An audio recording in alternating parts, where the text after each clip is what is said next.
both an honor and a pleasure to introduce Benedict Anderson at this event, which is jointly sponsored by the Committee on Global Thought and the Heyman Center at Columbia. Ben Anderson is really so well known that his work does not need any introduction, but let me give you just a few little bits of information since we're often curious about these things. Ben Anderson is formally, his formal position, Aaron Binenkorb Professor Emeritus of International Studies, Government and Asian Studies at Cornell University. He was born in 1936 at Kunming in Yunnan province in China. He is a citizen of Ireland. He was educated in the classics at Cambridge University, and then he specialized in Indonesian studies at Cornell and spent most of his professional life at that university. The book that he is best known for is, of course, Imagined Communities, Reflections on the Origin and Spread of Nationalism, published in 1983. Let me just say a couple of things about the book. I was asked just a few years ago to name the one book that I thought had had the greatest influence in the social sciences in the last 2 or 3 decades. And I remember I thought for a minute or so, and then considered various choices and answered without any hesitation that, in my opinion, it is Ben Anderson's Imagined Communities that I think has had this greatest influence for at least 2 reasons. One, many of you will probably remember that there was a time, even 20 years ago, 25 years ago, when the subject of nationalism, which was always considered to be of such a powerful influence in the modern world, and certainly in the 20th century, had hardly received any serious philosophical or analytical attention, whether in political theory or in sociological theory.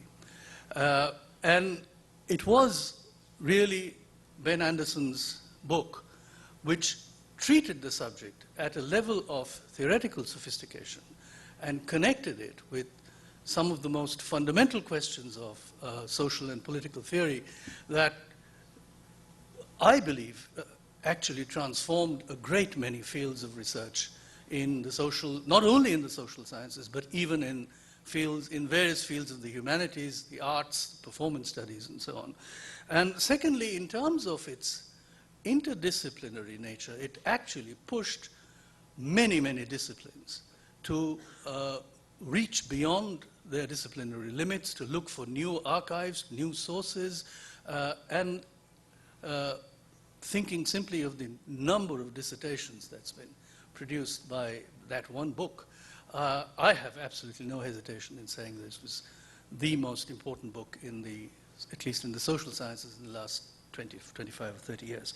As I said, Ben was initially in Indonesian studies, but after the military coup in Indonesia, Ben Anderson was prohibited from entering that country during the Suharto period, and he then shifted his professional attention to other countries of the Southeast Asian region, particularly Thailand, Malaysia, and the Philippines, and wrote an immensely important range of essays and later books, particularly the one book that I know very well was Spectre of Comparisons, Nationalism, Southeast Asia, and the World, published in 1998. Since then, he has moved into a fascinating range of questions that, again, have been very little looked at. His most recent book, Under Three Flags, Anarchism and the Anti-Colonial Imagination, published 2003. I remember he gave a talk here at Columbia soon before that book was published. And most recently, having treated the subject of nationalism, he's now looking at the other thing, what is often referred to as the opposite of nationalism, namely cosmopolitanism. And that is the subject of his talk tonight, Peculiar Bracing Cosmopolitanisms Among the Colonized in the Twilight of Empire. Most inviting title. I ask you to welcome Ben Anderson.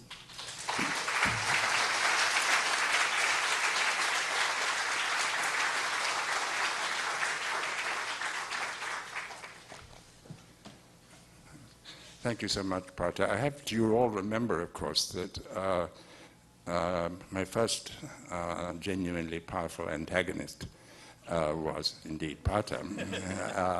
And people said, well, are you reeling from the powerful attack? And I realized at that point that actually nothing is better than a good punch in the jaw for making you think further. So I was very happy, actually. People didn't believe it. They thought I was being hypocritical. But it's genuinely true. And so I was very delighted when I first met Partha, and we've been good friends ever since. So it's great to be here. It's great to be overpraised by Partha. But let me tell you first what I'm going to try to do. I'm in the process of writing. Can everybody hear me? Is it all right? I'm in the process of trying to write a rather weird biography of a Chinese-Indonesian journalist who lived from 1900 to 1974, who wrote in 1947, when he was 47 years old, I think the best book written in the Indonesian language about the experience of the end of colonialism, Japanese invasion, and the revolutionary process. And what's interesting about this book is that as soon as it was published, and it's clearly a masterwork, it was, as they say, it was disappeared. And nobody knows about it, or didn't know anything about it, until 2 or 3 years ago when I managed to find somebody who was willing to reprint it. Now, it's in the course of doing this kind of research on this extraordinary man, whose name was Quays Life, but he always wrote under a wonderful pen name, which was Cambuk Berduri, which means a whip to which thorns are attached or tied. That is a flare, if you like. People don't know about it. They know very little about him. And I think there's something systematic about it. Something as good as this, brilliantly written, shouldn't disappear. And I got interested, therefore, in the question of why things vanish. And it's in the process of thinking about this that I started to think about how peculiar his voice is. And it's not only in this book, but it's also, he was a career journalist, and his specialty was humorous sketches of different social milieu, satire on the colonial government, and satire against his own Chinese Indonesian community. And it came to me that, in a very strange way, this man was not only a cosmopolitan, but he assumed in a very interesting way that the people he was writing for were also, in a funny way, cosmopolitans. So the argument I'm going to try to make here is that the typical picture of cosmopolitanism, which we get from the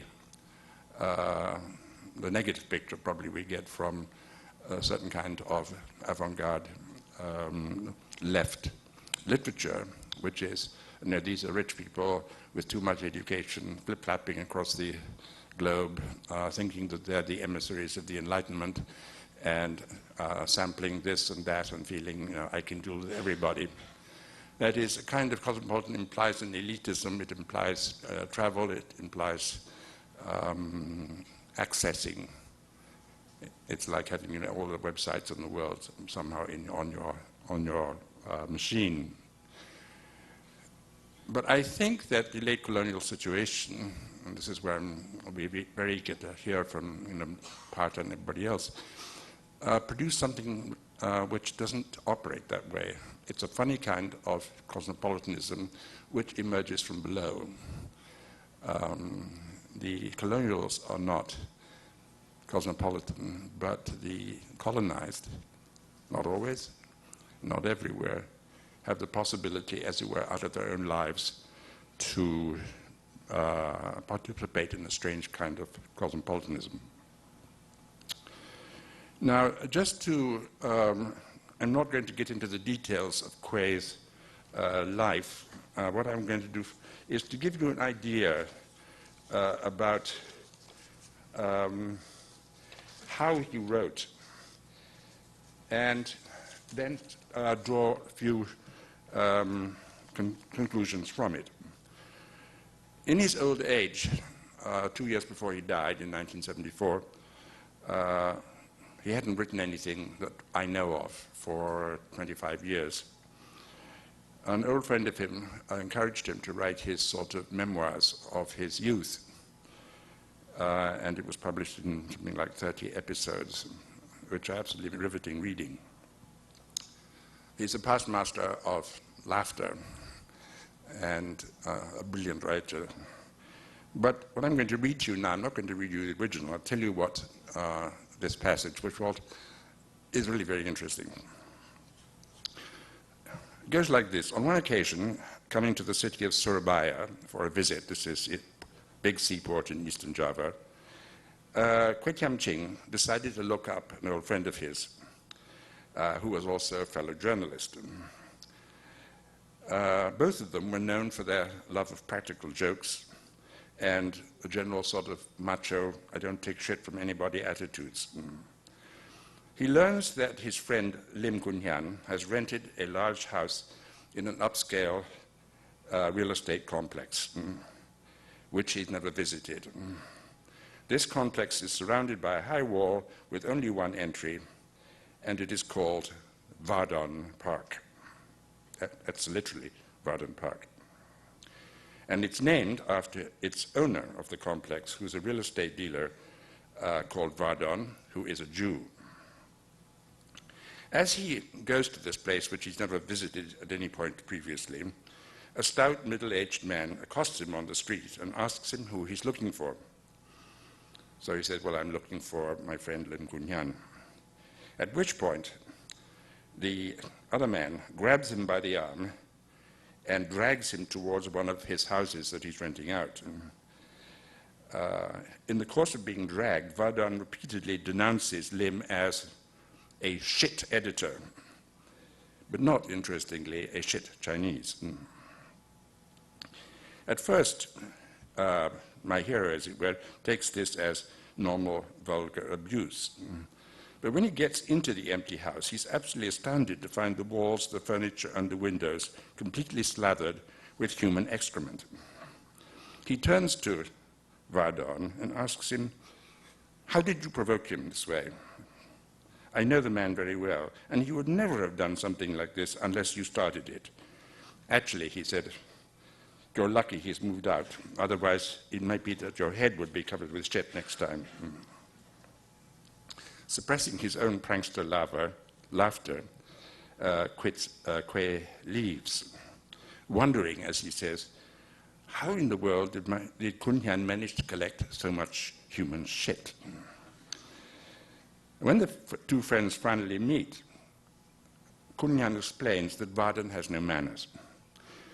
If he came for the rent in the morning and didn't get it, he would show up in lunchtime and again in the evening, constantly complaining and fussing about this and that, and paying no attention to whether Kun Hyan actually was entertaining visitors. I told him many times he couldn't just walk in like that. If you rent a place out to someone, you have to respect that person's privacy. That's the custom here. But this guy paid no attention. Quay tells his readers that Vardhan is a Jew to explain the strange name of the housing complex, which is not that of the usual real estate people in colonial Java. It should be an Arab name, a Chinese name, or a Dutch name. Nonetheless, he evinces no surprise at finding a Jew in Surabaya, but never mentions the word Jew again in his mini-memoir. He chats with Vardhan on the street and in the house in the everyday lingua franca of the colony, which is colonial Malay. The two men don't know each other, but they treat each other as street equals. Vardhan asks the Chinese Quay for sympathy, and he describes Lim, as I say, as a shit editor, not a shit Chinese. There are many other episodes in Quay's memoirs where he and Kun Hian played tricks on unpleasant, annoying, or humiliating people, but these are usually from their own Chinese community. You could think it might be part of a class struggle, since Quay was always poor and Kun Hian was an inveterate gambler, was always evading his creditors. But the striking thing is that the objection to Vardhan is not that he's a landlord, but that he doesn't know how to behave, and he has no respect for his tenants as human beings.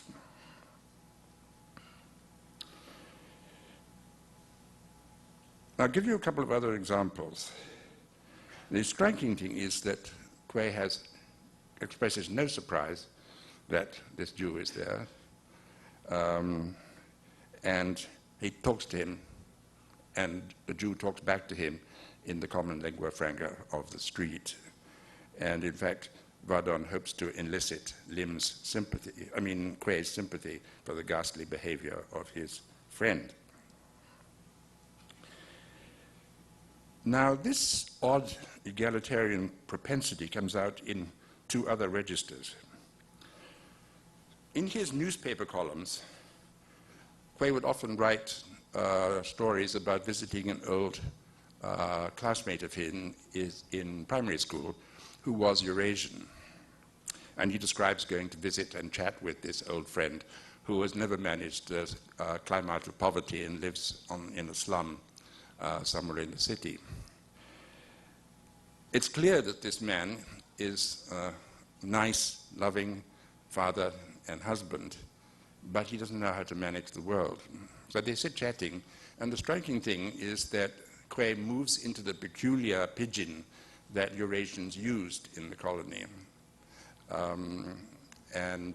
which is a very funny combination of basic bad Dutch or incorrect Dutch, to which Javanese, Malay, etc., have been added. And he does this because he realizes if he tries to use Dutch, pure Dutch, this half Dutch, half native, is going to feel put down. So he adapts with good manners to what he thinks is the correct language to talk to him in a relaxed and good way. And that is, the search is for a kind of equality, which is the same in the way that he tells, jokingly, Vardhan, well, you're lucky your head didn't get coupled to the shit too. So there's a kind of attempt through a language to maintain relations, good relations, interesting relations across the ethnic lines that are hardening at the time. And there's a basis for this, because he explains in his memoir that they were both in a school where a majority of the kids were Dutch. And because Eurasians were looked down on, the Chinese were looked down on, they were bullied. But he said, we fought in the yard every day. But the good thing about the Dutch was that they had rules for fighting. And the rule was that if you were beaten, you said, excuse, I give up. And if the correct behavior was then to stop beating the other guy, help them fix the tire, and make them stand up. And Quay says, well, actually, this was a very good rule. I have to say that us Chinese and Eurasians, we would often pretend we didn't hear, I give up, so we could get a few extra bashes in. But it's said with good humor. But it's also clear that there's something very odd in this colonial scene, because in fact it's the only place I can think of where yellow or brown children could bash up white boys, which was absolutely impossible unless you actually committed a murder or something in the colony itself. So what is carried from this schoolroom into public life is another form of, yeah, they're different. We cheat a bit when we are fighting with people, but there's a recognition of a kind of manners involved, a kind of way of handling the multitudinous quality of colonial life. There's also a very striking account of, and this will be the last example I give, which is an account of the Quays denounced by one of his Chinese colleagues, who is a fierce supporter of let's all become real Chinese again and not be these sort of Baba, these deracinated Chinese. Let's get back and be real Chinese and support Sun Yat-sen and so forth. Quay was not an admirer of Sun Yat-sen, and he believed that as his ancestors had been in the colony since the 17th century, and they'd all died, lived and died in this country. The country was his country, and he wasn't going to go for this. And when the support for Indonesian independence, he was one of the earliest supporters. In fact, he went to jail before so-called founder of Indonesian nation, Sukarno, went to jail. Now, the interesting thing is he was denounced in a very coarse way by this rival editor who said, you know, you are a crazy Chinaman who wants to be a fucking native, and uses the very racist term, Huan Na, which comes from the Hokkien language. And I wonder if by now you've already been circumcised. Meaning that Quay has gone so far in his going native that he has become a Muslim and therefore has been circumcised. With obvious laughter, Quay responds, well, as far as whether I'm circumcised or not, actually I've forgotten. But if you're really interested, why don't you just consult your wife? But again, what is interesting about this is that evening, this other guy, who was a tough kind of gangsterish type, came to the house and banging on the door and saying, you've filth, you've insulted my wife's virtue, blah, blah, blah. If you're a man, come out and fight. So they went out together behind the Court of Justice, and they started to fight. And there was no winner. They both came out with, sore ribs, black eyes, and so forth. And from that moment on, they became good friends, which is a curious sort of imitation of what happened much earlier in the boys' school in the colony. And I'm sure that this kind of, okay, we'll fight it out, and then that's it, and we'll be friends, is a peculiar possibility that the colonial environment made possible. The thing that annoyed Quay the most, let's keep an eye on how this clock is going, was racial discrimination and hierarchy. And he made every effort to embarrass and annoy the colonial regime for that reason.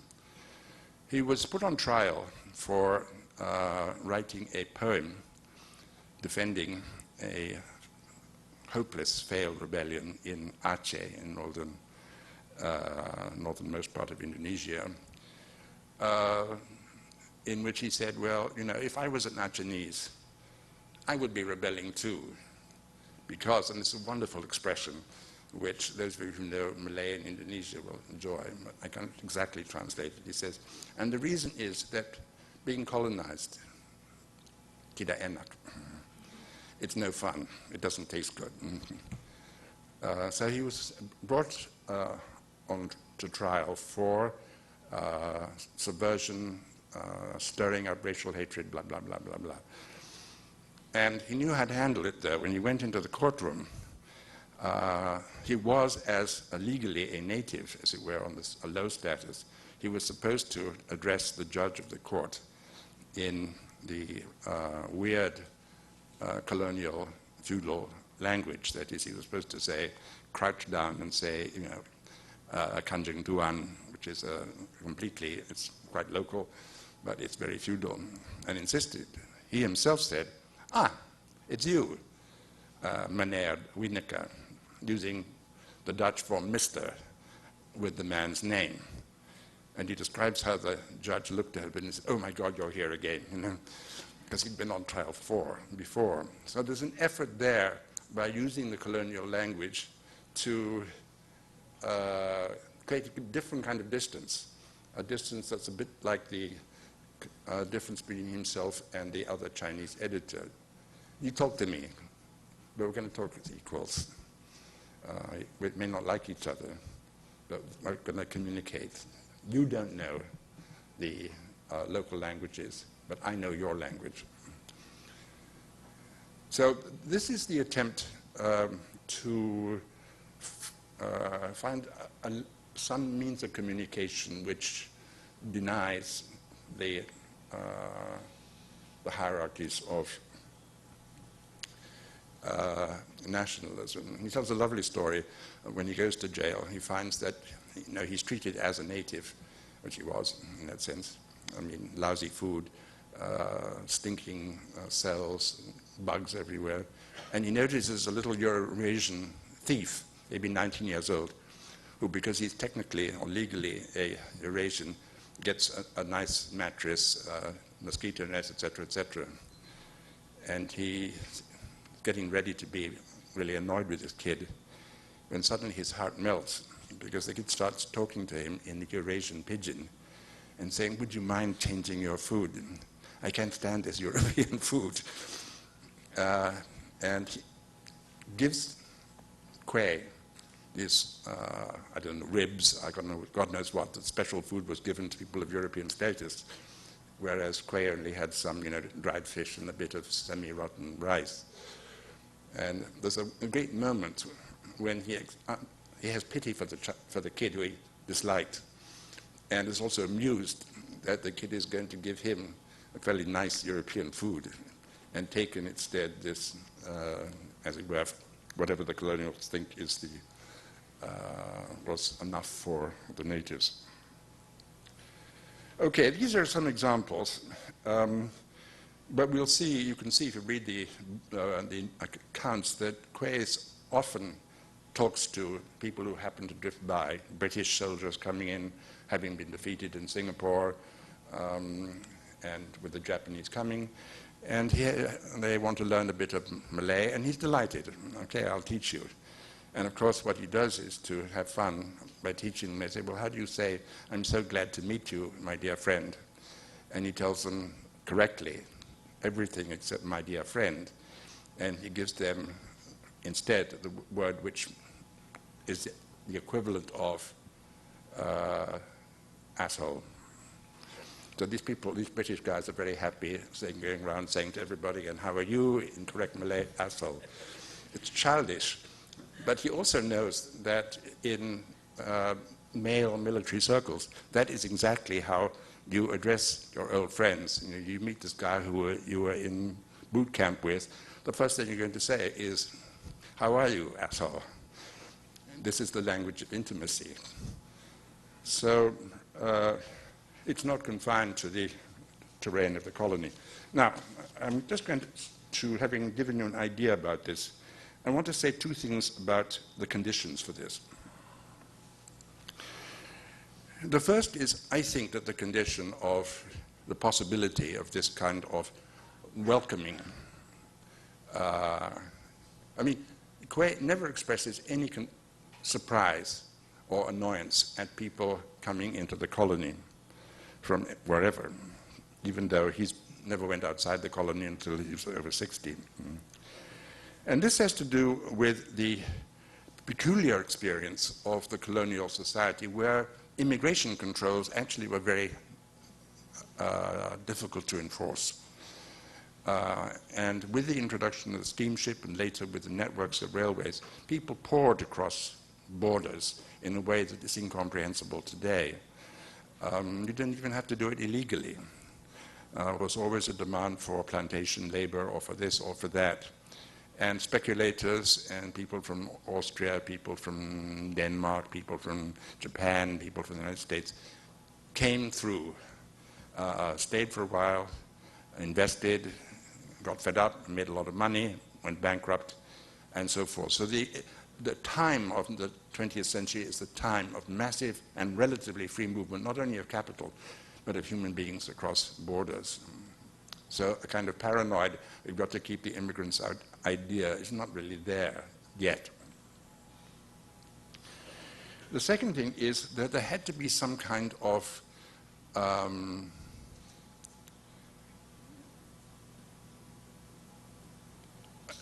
the second condition, seems to me, is absolute powerlessness. It's a peculiar kind of power that you notice in this colonial setting, which is that in some funny way nobody is really powerful in the colony, because the master hands are on the other side of the world. They're in The Hague, or they're in London, or they're in Paris. And everybody can see it. You know, the Governor General is in some ways very powerful, but he cannot stay on if he wants to. If they say, you had your 4 years, go. And they can't stay. Most of the colonizers who are trying to make money go bankrupt, they leave. They're subject to all kinds of controls from the distant and invisible center. At the same time, the colonial power has no capacity to mobilize, no capacity to ask for loyalty in a positive kind of way. They can tax you, they can, make you a peon and so forth. But the peculiar thing about the colonial situation is it's the impossibility of really appealing to a kind of national solidarity which overcomes all the existing hierarchies, which was quite possible in Europe and in the United States under conditions of war. And this means also that in the colony that I'm thinking of, maybe not all colonies, there was a kind of limit on ambitions. That is, people struggled for jobs here and there. They struggled to be head of these little parties or those political parties. There was bureaucratic infighting among the Dutch colonials themselves. But it was all very small potatoes, because you could never have in that condition anybody with dictatorial power, any man with dictatorial power. And this was what completely changed after independence. It became possible, only too possible, for military dictatorships and all kinds of other possibilities under the guise of a nationalism which in fact could mobilize people across hierarchies, retaining the hierarchies, but operating this way. So under conditions where in fact, although there were nationalist parties in the 20s and 30s, and even rebellions here and there, nonetheless, it was an extraordinarily calm place. And one reason why, by the 1960s, many Indonesians, without thinking much about it, would refer to the colonial period as zaman normal, which means normal times. They didn't mean it in any passionate way, but it represented something that they hadn't seen in 30 or 40 years. That is, a place where not much happened, with too much was happening in Indonesia. And this powerlessness also made possible a kind of egalitarianism. If everybody is basically doesn't have much power, and competition, intensive competition, is not going to get you much power either. The stakes actually are very low, and therefore this kind of cosmopolitan communication across national and ethnic lines was actually not very difficult to achieve, and it became impossible once independence had been achieved, which is one reason why Quays' book disappeared, because he was talking about and in the language of a time which no longer existed.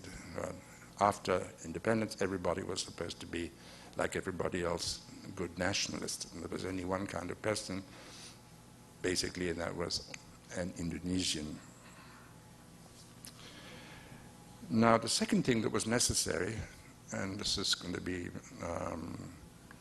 my second point, is that the colony requires a lot of linguistic skills. I mean, even today in most colonies, most ex-colonies, people speak a couple of languages. The official one, whatever it has to be, is, and local languages of their own and so forth. In some cases, it's more than that. But the colony was a peculiar situation because it was the late colony was the time when people started to move into urban centers in a big way. They're not back home in their local areas only. They're no longer in the villages. They're pouring into the cities, and they meet each other and have to deal with each other. And the peculiar thing about Indonesia, which you may remember because I talk about it in Emergent Communities, is that because the Dutch colonialism didn't really start till the early 19th century, but the Dutch United East India Company had been there for 200 years earlier, there was no interest in investing in Dutch language education until very late, too late. And the regime inherited the habit of the East India Company of basically communicating and encouraging communication in a very simple so-called bizarre Malay. And this was an extraordinary thing to have happened. It's the only large colony that I know of which was largely ruled through a single lingua franca, which didn't belong to any particular ethnic group. And what's peculiar about the conditions of this lingua franca, as it seems to me of all lingua francas, which are always eventually decided, we can't have a lingua franca, we have to have a national language. These lingua francas were open to all kinds of innovations, transformations. People brought their own, as it were, mother tongue into the lingua franca, were enriching it.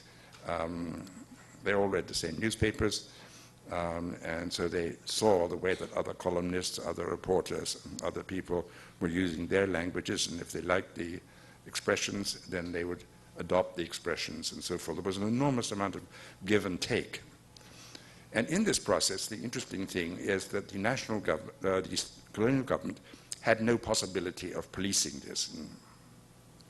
It tried, but they were busy with other things. They had no emotional investment in it, and basically, in the end, they more or less gave up. So this was the way. If you look at the language as it was written in the late colonial period, it's absolutely wild. Mad spellings, having fun with playing with orthographies, all kinds of cross-language puns, and so forth. And the people are really good at it, like Quay. It's absolutely amazing the way that the language is compressed, combined. I mean, there's some famous sentences which, this four-word sentence, which has one word is in Malay, the second word is in Javanese, the third word is in Japanese, and the fourth word is in, what do I miss? Dutch. It was possible to do that.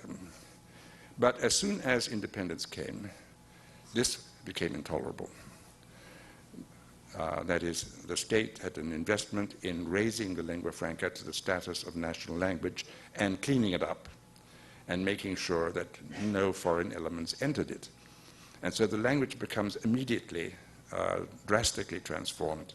You can't have Dutch words in it because they're our enemy. You can't have Chinese words because they are basically loyal to communist China. You can't have local languages because these are sectarians and people who want to break up the country and so forth. So the language is drastically policed and impoverished in the process. And there's a general air of suspicion about, at least in the beginning, about anything that was not somehow officially endorsed. So that's another reason why this kind of freewheeling cosmopolitanism was possible. And it would be very interesting to look at a whole comparative study of pidgins or lingua francas in different parts of different colonies around the world. It would be a very fascinating topic. But here again, I want to emphasize the crucial thing is that you think about cosmopolitans as people who travel, people who go out and inspect other people's cultures, etc., and then come back and talk about it. What is striking about these people I'm talking about is, of which Quay is an example, is they didn't go anywhere. He was 60 before he left the colony, but the world came to the colony. And so he had everyday experiences with Jews, with English, with Germans, with Dutch, and so forth, all of which he makes extremely comical. So there is a kind of borderless welcoming, with, of course, the expectation these guys won't be around forever. They'll retire, maybe they'll get beaten up and want to leave, or they'll marry a local person, and so forth and so forth. And this makes very strange reading for Indonesians today. They cannot imagine the kind of place that late colonialism could be, where you could talk about all this. Also, it was hard to them to imagine a patriotism which wasn't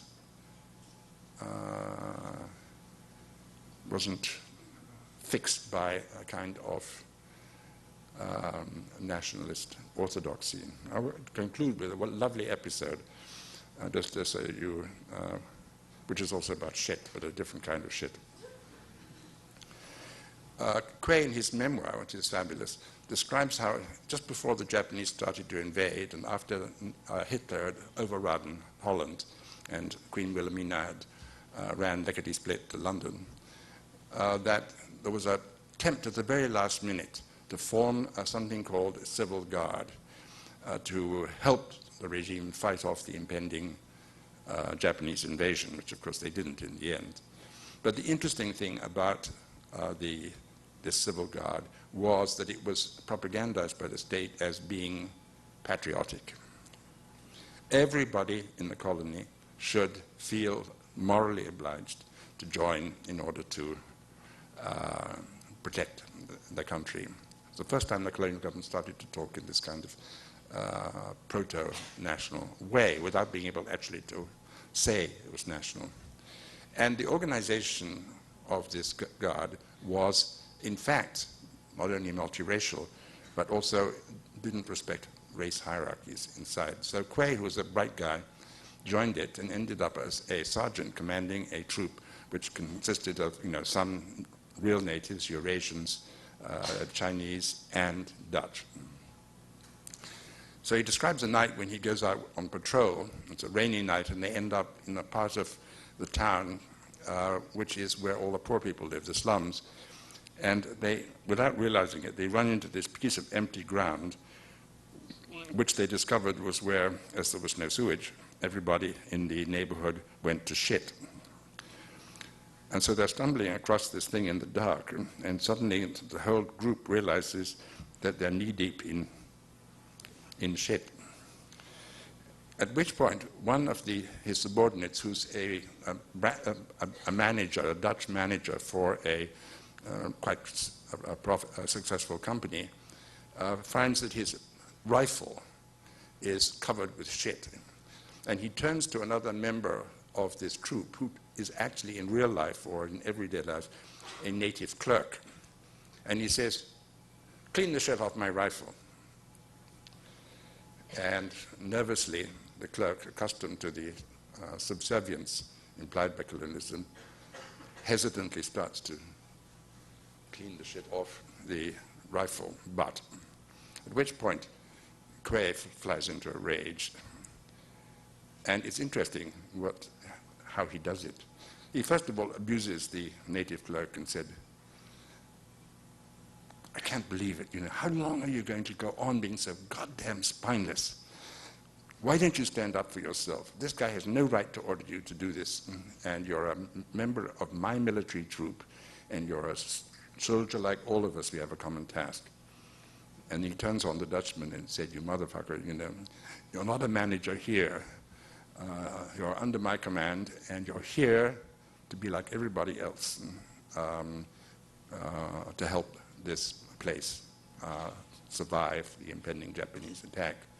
And the striking thing is that both the manager and the clerk, as he describes it, say nothing. That is, it's as if the argument is perfectly clear to them all. Now there again is a certain kind of, I don't know what you'd call it, it's a sort of, it's the first time I began to think that maybe we oughtn't to confuse patriotism with nationalism. Okay.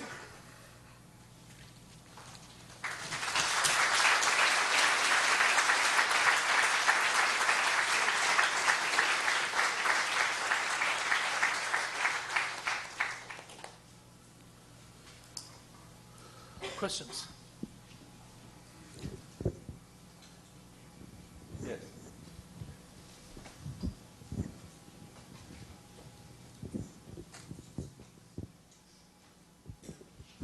Thank you. I just have a quick question, which is, it strikes me that all the examples that you've given us tonight revolve around particularly sort of situations in which men are bonding with each other in relation to, I guess, a common relation, not only as men to women, but also sort of, I guess a particularly, a relationship of, the question of men bonding with each other about issues of sexuality is like at issue in all the examples of a boys' school, and the fight about the wife and boot camp and soldiers and assholes and shit on rifles and these sorts of things. So I'm just sort of wondering whether that doesn't somehow, that's not incidental, whether that doesn't go somehow to the core of the argument, particularly with respect to the question of whether these people are, whether one of the conditions is a sort of general powerlessness or a sort of lack of social mobility, or whether there's not some other tension which is being mediated by, like, inside this seeming cosmopolitanism? Well, there's two answers to that. It's a lovely question, and you're quite right to ask it. First of all, he was a specialist in many of his columns, which are quite long, are in the form of conversations between women. And he even he wasn't married at the time, he married rather late in life. He even pretended that he had a wife and 2 kids and staged his fake wife as one of the participants in this discussion among all these women. And he has an absolutely pitch-perfect ear for the way older women speak to younger women and richer women speak to poorer women. I mean, he's quite wicked, but at the same time, it's friendly and amused. I mean, he's much more hostile to bad guys. I mean, there's some columns about Chinese gangsters, and he has their talk beautifully done, but the tone is quite different. It's quite angry. So, in fact, in his columns, women appear a lot. And, yeah, I mean, it's not mean, but you can see why many women are really annoyed with this. Now, the other thing to say about this is that the powerlessness shows up in another place. In his great work, what happens to him when the Japanese come is, of course, all the newspapers are closed down except the ones that the Japanese themselves are sponsored. So he cannot function, he can't exercise his role that he's played for 20 years. So he goes back to his hometown, and he ends up by being elected to the head of the local sort of ward, equivalent of the barrio, which the Japanese have established to have better control over neighborhoods. And it so happens that the neighborhood where he lives is a neighborhood in which there are a lot of white women whose husbands have already been incarcerated, and they in due course will be incarcerated too. And there's some lovely descriptions of that, how irritated he is with these women, because they are still trying to act like colonialists without their husbands. But their children are hungry, they don't know how to get food, the maids have disappeared, and they're scared and so forth. And so there's a wonderful description of the combination. He says, well, I have a certain admiration. These women still, act so arrogant. I mean, they should be crawling at people's feet saying, protect me, help me. But they can't do that yet. At the same time, he's sorry for the kids. And so he starts to actually talk with them and tell them, look, lady, you can't talk like that here. You'll be lucky if you're not put in prison, and worse things could happen to you. Now, why don't you just shape up and act like a normal person? And if you do that, then the neighborhood will be on your side and help you and so forth. So he's teaching her to be cosmopolitan. So in that sense, I don't think he's not at all a sexist. And there's a lovely description of the moment when the final transfer of sovereignty takes place from the Dutch to the Indonesians at the end of 1950. And there's a big ceremony in the Governor General's palace, and the huge square outside is full of thousands and thousands of happy and delighted national citizens. And he sits down in the middle of all this. And it turns out that Sukarno's sister, elder sister, is sitting there too. And he says to her, well, why aren't you in the palace with your brother? I mean, you should be there. And she says to him, exactly in the way that he talked to the Jew Vardhan. I mean, no surprise that he asked this question to her. And, well, this is a very important day in our history. I don't feel good about being in the palace. I want to be here with everybody else. And then he looks and he sees the Dutch flag going down and the Indonesian flag going up. And he said, of course I was very happy to see the Indonesian flag going up. But when I saw the Dutch flag going down, I suddenly felt it was like I was at the funeral of a neighbor who I didn't like much, but had been a neighbor, damn it, for a long time. And this, again, is an intolerable thing to say in the post-colonial period. That's another reason why this book didn't fly. But it's very touching. I mean, it's exactly what you can feel.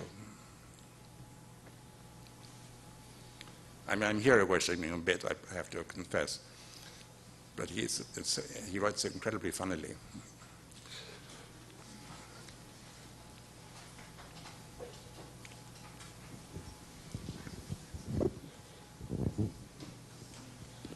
I was, thank you very much, firstly. And I was just wondering if you said that this gentleman went to a colonial school, and I was wondering how common that was, and if it wasn't that common for him to be involved in this situation, in which there is this sort of cosmopolitan setting at home, what that says at all about the ability of the masses, say maybe the people from the place where he grew up, his friend with whom he went to primary school, their potential for cosmopolitan mobility, or if that even speaks to the argument in your book. Oh, it's a good, excellent question. This guy is an interesting case because historically the Chinese in Indonesia were quite rigidly ghettoized by the colonial regime. If the regime thinks that you are Chinese, you have to live in this block, you may not travel without special passes. There's a whole administrative setup designed to keep the Chinese rather than somehow blending into everybody else in the long run. That is, in a curious way, the regime is also anti-cosmopolitan.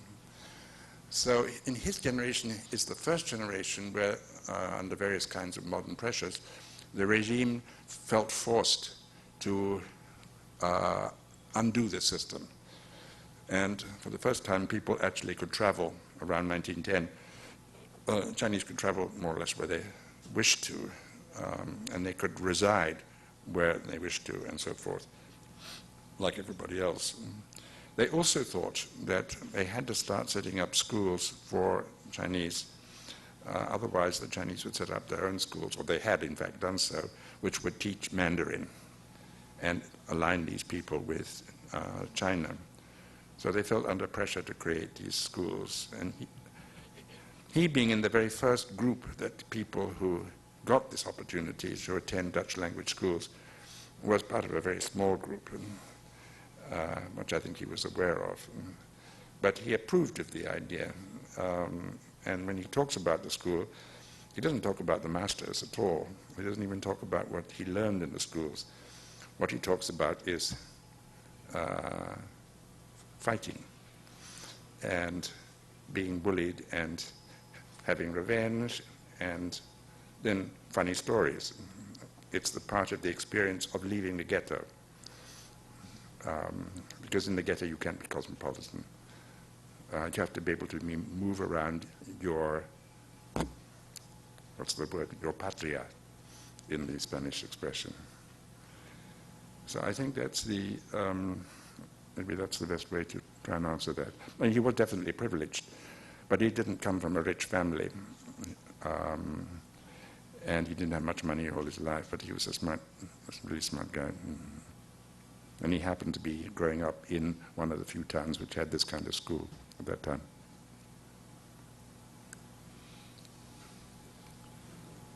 If I could ask a small question here. This is following this answer. How much of this cosmopolitanism that you describe do you think was possible because this person was Chinese and therefore in some ways marginal? He was neither Javanese nor Dutch, and therefore somewhat marginal to the main sort of axis of confrontation. Well, that became also a very important question. The interesting thing about the colonial period is the odd combinations that actually were possible. The most famous Chinese newspaper of the time, which had both a Mandarin and a, as it were, Roman edition called Sinpo, was owned by a Chinese businessman or Chinese businessmen. But it was, its second important editor was actually a retired Dutch official who got in trouble with his colleagues. And after 4 years, he got into worse trouble because he got involved in some kind of, maybe a murder, I don't know, over a girl and went to prison. But there's no sense that there was anything odd about having a... This newspaper was also very much pro-mainland China, pro-Sun Yat-sen, pro-Chiang Kai-shek, and so forth. But even odder is the fact that the composer of the Indonesian national anthem, his main career was a city reporter for this Chinese newspaper, which was the first newspaper to print the text and the score of what became the national anthem. And as soon as he got the support for this, his song to be made the national anthem, first thing he did was to rush back to his newspaper, all those Chinese guys there, and say, hey, look, guess what? So there was a much more fluid relationship, which is also encouraged by the sort of, shall I say, the moral circle of reporters. I mean, reporters, even if they don't like each other, feel a certain kind of solidarity as newspaper men. So I think, which was much more difficult to say. It lasted after independence, but it was more frail. Now, is it a question of him being Chinese crucial? Well, I mean, it's a strange thing because he knew no Mandarin and boasted to the end of his life that he couldn't write a single Chinese character. But he was good in his Hokkien, his southeastern China, what Beijing calls dialect. but actually is simply like Italian to Beijing's French. It's a language. And of course he was fluent in Javanese, and in fact part of this book that I mentioned is actually written in Javanese. But it's all mixed up, even in the Javanese, you know, he will put in words from other languages to make the writing really exhilarating and fun, even when what he's describing is extremely sad and sometimes extremely horrible. So in that sense, I think that, well, I mean, he was allied with the Allied cause, I mean, the national cause. But I think that the reason why he was in a peculiar position was that up until 1939, and with the exception of the Communist Party, which destroyed itself by a rebellion, which failed, all the Indonesian nationalist parties refused to accept Chinese as members. So what do? Well, you form your own party, which says we support. Quays was one of the founders of the Indonesian Chinese Party, which was formed simply to express solidarity if they couldn't be accepted by the narrow-minded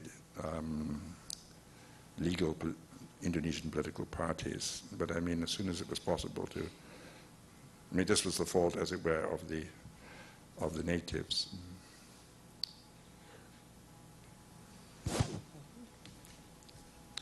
Ben, I was wondering if this kind of cosmopolitanism that you describe, could it have a sort of inverse form too? You said that there was a sense that when the flag went down, when the Dutch flag went down, there was a loss of a neighbor, bad neighbor, but might that suggest that the colonizer also gets cosmopolitan by the exposure to this sort of thing, you know, to a range of things? I mean, if they can actually be viewed as a neighbor by the colonized, then there must be a sense in which, unlike the cosmopolitan you were describing as the one we have contempt for and dismiss as just sort of hovering over it all, they actually could be neighbors, viewed as neighbors. They couldn't have just been hovering, so they must have taken in things in ways, and so it goes in the other direction too for the colonized. I mean, I just think of it sometimes because one asks, why is Turkey in so many ways different in the Middle East? It might be partly also because of an exposure of that kind. So it's just a thought prompted by. Yeah, I mean, I think that's it's something that I've been turning over in my mind, but I'm doing it the right way, and maybe this is a good morning. I think the language of neighborhood is quite deliberately chosen by Quays. I mean, he doesn't say an old friend. He's just a goddamn fucking neighbor. You know, he's driven me nuts for years. But still, he's gone, and he's in his grave, and I can't feel good about that. You know, we've lost something. I mean, in fact, you know, nowadays there's absolutely no nostalgia for the Dutch period in Indonesia, but there's plenty of nostalgia for it in Holland. Annie, and then Anders. Yes, Ben, I think there's, this is a sort of sideline maybe to Petra's question, but it actually comes from somewhere else.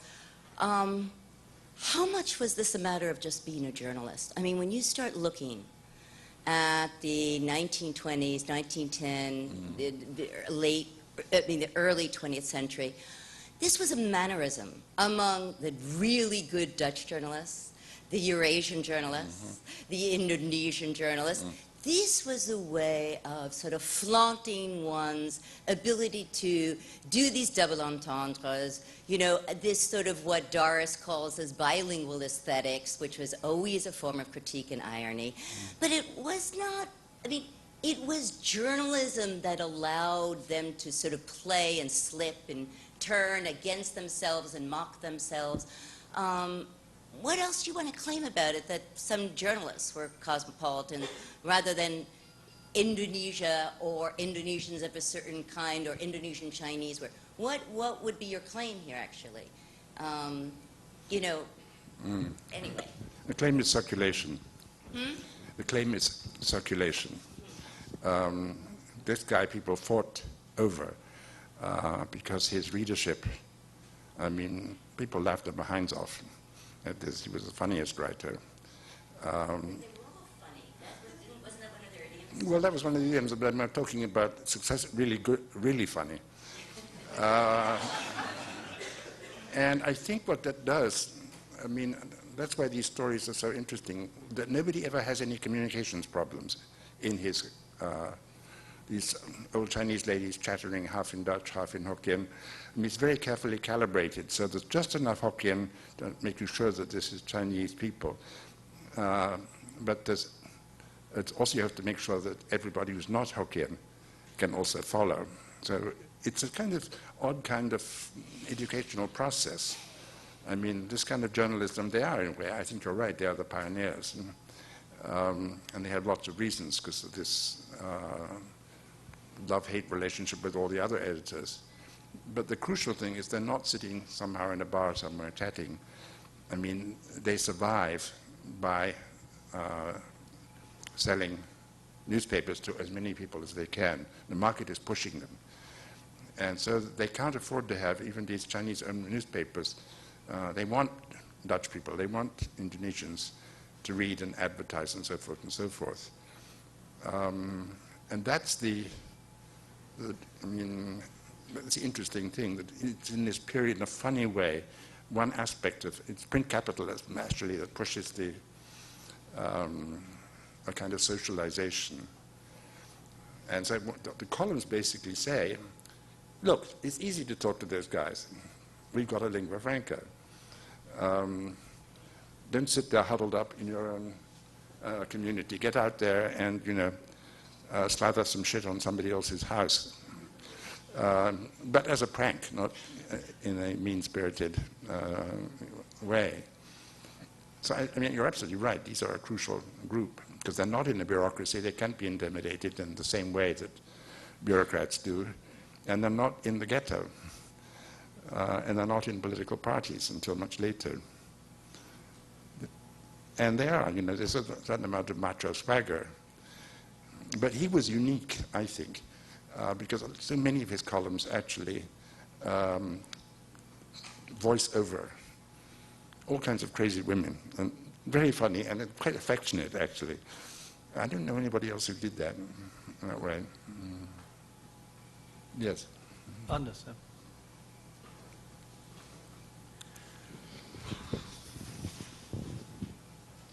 Thanks.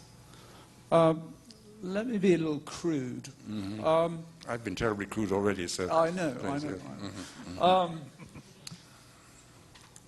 I find this extraordinarily suggestive and intriguing, this notion of a cosmopolitanism from below, and it sort of displaces all one's conventional views on this. But aside from recuperating this notion of a cosmopolitanism of this sort in an odd setting, and the sheer weirdness of the thing, so to speak, the act of recuperation, to put it differently, what is your argument? That is to say, I mean, is it simply here in the colonial situation we've got the possibility of something that we need to take seriously, that hasn't been taken seriously, that hasn't been acknowledged, that is really worth preserving in some sense, and then bad nationalism comes along and extinguishes it, and that's the end of that? Or if the arc of the argument is that way, or runs in that direction, then the question is, who are you polemicizing against? Maybe I'm polemicizing against fate. I mean, the point is the conditions of possibility of this kind of thing are, and I'm going to stress it, what's the word I want? Abnormal. That is the condition of absolute powerlessness, which includes even the colonials themselves. And that's an abnormal situation where you have a state, it looks like a state, but actually it's somewhere else. The levers are all in New York and Amsterdam and so forth and so forth. And the striking thing is that the government can be changed and is changed every 4 years. So as soon as that condition disappears, and it does after independence, because either you get dictatorships or you get somebody who wants to be president for 10 years, whatever. I mean, that kind of automatic, almost machine-like transformation in power relations. And nobody gets to be anybody for very long. Once that collapses, then this thing is unavailable. So it's not something that can be revived. It's not something, it's a glimpse of something, because people have, I think, in the interest of making colonialism something both stupid and demonic, which is certainly true, but there are other aspects of it which one needs to recognize. And in this particular case, I think something actually very damaging has happened, which is not that this thing is gone, because it's not going to come back, but that this book, which is in my mind, after Pramudia Nantatur, Indonesia's greatest writer, this is undoubtedly the most important and interesting book, prose book written about Indonesia, and the fact that it disappeared for 60 years. Nobody read it, nobody knew about it. And the reason for that partly was because by the 50s and 60s, people were saying, well, you know, Chinese will never be really patriotic, and they were written out of history. So that Indonesian writing history said, well, we don't need to talk about them. When the Indonesian government sponsored this huge thing about the year of Indonesia copying the year of India, they said, you know, every kind of costume, statues, everything, dances from every part of Indonesia. There wasn't a single thing there that would let you imagine that actually there was a substantial Chinese minority. It's completely erased. So in part, I'm writing this to say, don't erase it. This is just your granddad. And he's better than anything that's been written today. And you can see something about your history, which the monorail that you've been traveling on doesn't allow you to see. And enjoy it. You'll laugh your behind off.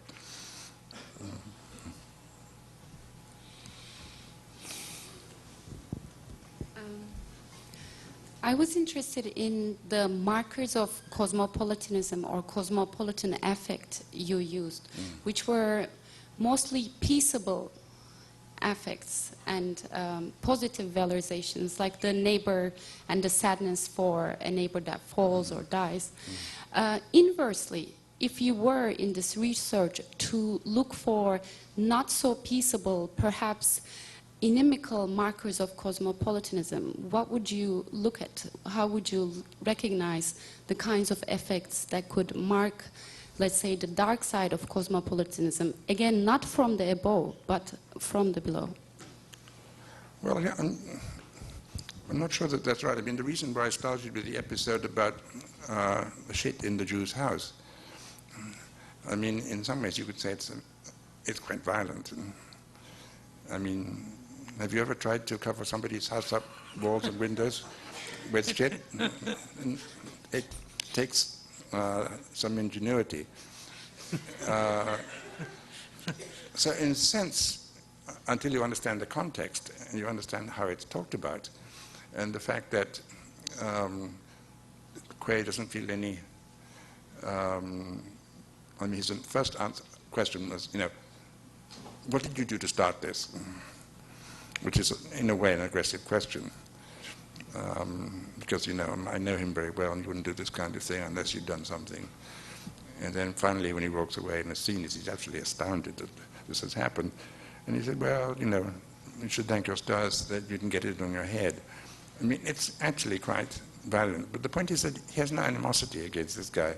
He just says, you know, next time you know how to behave. And And the behavior is actually what he's asking of the Vardhan is cosmopolitan behavior. I don't think you're a big shot, you know. If you have renting properties, there's a way to do that, which says, yeah, anybody can come in and, you know, rent here, but you have to know how to behave here too. Don't bring some weird ideas of your own into this. Cosmopolitan implies and the circulation of values, and above all manners, even if the manners can be funny.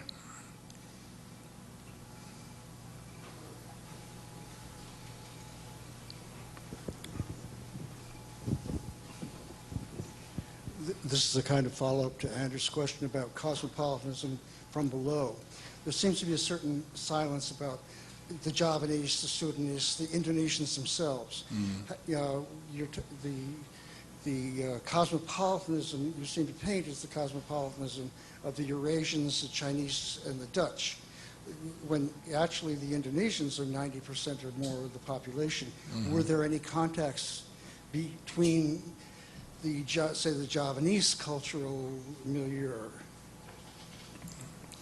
No, absolutely. I mean, if you read his great book, I mean, the Indonesians all over the place. And it's a very tough time because the regime, Dutch colonialism is collapsing. There's a very grim period under Japanese rule, and there's in some ways an even grimmer period in the revolution. There's an enormous amount of violence going on.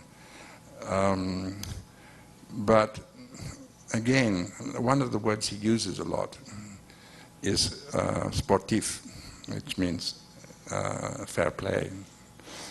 And there's some terrific episodes that he recounts, you know, when somebody who he remembers giving good tips to when he was a waiter in a restaurant that he liked to go to, you know, now in the revolutionary time commands a battalion.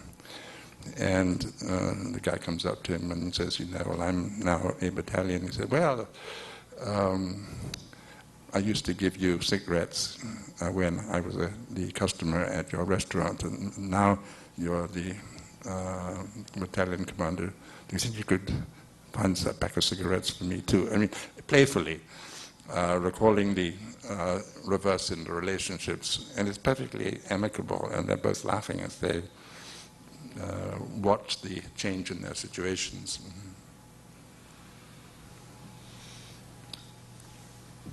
Should I make this the last question? Thanks very much for the wonderful talk. I wanted to ask about this language of equality that the lingua franca provides up to 47, when this book is written and then disappears afterwards. But you mentioned that there was no policing of this language. How then, looking back before, you mentioned Pramudia, do you talk about the disappearance of earlier journalists' works, in particular the model for Pram's Minka, Tirto Adi Suryo? Is there a moment of earlier policing, or are you talking about a lack of policing that that goes back to the 1890s? Well, the Dutch were much more concerned about what was said rather than how it was said. So, I mean, they were too busy spying on and trying to silence people who said things that were unacceptable. They tried to discipline the writing style, because the writing style actually was, in its own way, insolent. I mean, if you, excuse my language again, if you fucked up a good Dutch sentence with a bit of English and a spot of Javanese in it, or you took a Dutch Indonesian word and gave it Dutch grammar, so that the implication is that the languages can run into each other, bleed into each other, can be turned upside down. This kind of play and insolence was a very important part of the style of that time. And, you know, in a powerless situation, I mean, you're not going to protect anybody. Who are you going to protect? The colonial government? No.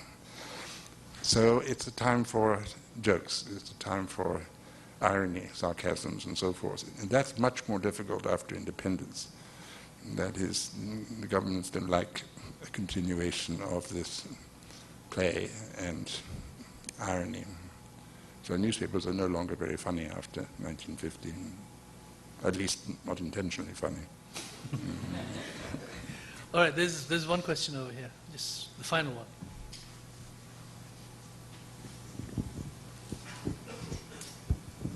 I was just curious to know what you would think of relations, this is going off a previous question, of relations between different Indonesian communities, Javanese, Balinese, and the other islands and so on, as well as inter-Asian relations that perhaps lay parallel or preceded or lay aside with the colonial politics. Would that also be called cosmopolitanism in your model, those types of cultural relations and influences, and also in a non-linguistic sense, the values that were transmitted across those cultures? I'm thinking, for example, of India's connection to Bali, for example, and the movement practices that were inherited. So outside of literature, those kinds of exchanges perhaps promoted cosmopolitanism.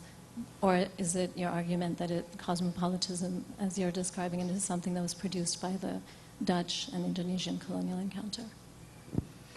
No, I mean, I'm sure this happens. I mean, I'm dying to hear it from people who can talk about India or Pakistan and so forth. I mean, it seems to me that cosmopolitanism implies a certain kind of... You remember when Kant talks about why commerce will bring peace? And he says, because we should welcome people, but not for too long. And the point of the welcoming is that anybody can come here, we can go there, but we have to know our manners.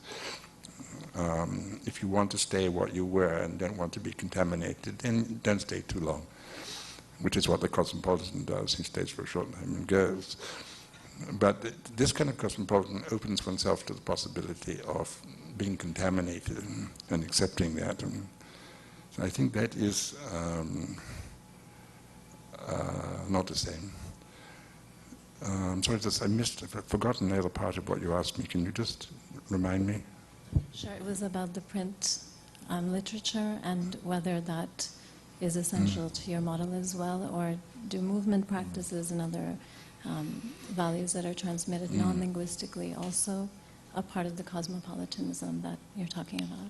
Yeah, I think this is interesting. I mean, when it comes, print is very important. But I've discovered, and just written something about it, that actually a lingua franca like this existed in Spanish Philippines. And everybody in Manila used it. It's partly Chinese, bit of Spanish, and Tagalog mixed in it. You won't find it in the newspapers, but you can find it in the novels of Rizal and postcards he wrote to his friends. It's a matter of convenience. You've got to deal with all kinds of people. And it's not intellectualized. I mean, you need this kind of language. I mean, it may not be a very sophisticated language, but it can become so. I don't know if you, I'm sure some of you here know the novels of Patrice Chamoiseau. I mean, it's mind-blowing, his use of Martiniquean pidgin French and proper French, and using the two to ironize against each other. I mean, there's lots of ways in which this can be done. And I guess there's a long tradition of people from the former British Empire who, pinch the ass of canonical British literature. Yeah, it's all to the good. I mean, this kind of, don't stay too long. Yeah, pinch me, but don't beat me, I mean, there's lots of ways of opening oneself without, succumbing to something. All right, thank you very much, Ben.